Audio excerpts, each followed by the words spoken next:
Hello everybody, welcome back to the channel. My name's Bakery Able. Today we are going to be making some homemade Black Forest cake. This is going to be amazing. So, you're going to take your chocolate cake that you made in another video. I'll leave a link in the description below. And we're going to take some whipped topping. Just smooth it all out on your first layer of cake. After you've done that step, you're going to want to take some cherry pie filling and then put it all on top of that cake. So after you've completed that step, you're going to want to take your other half of your cake and then going to flip it up and then put it on top.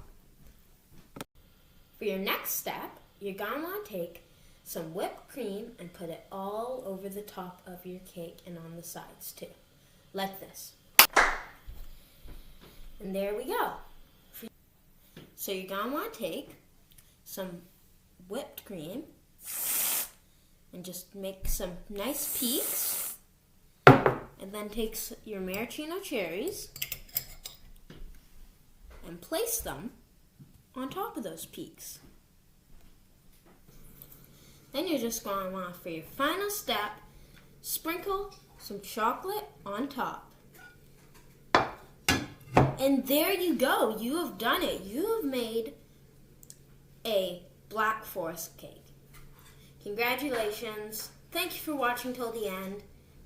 This is Bakery Able, and bye-bye.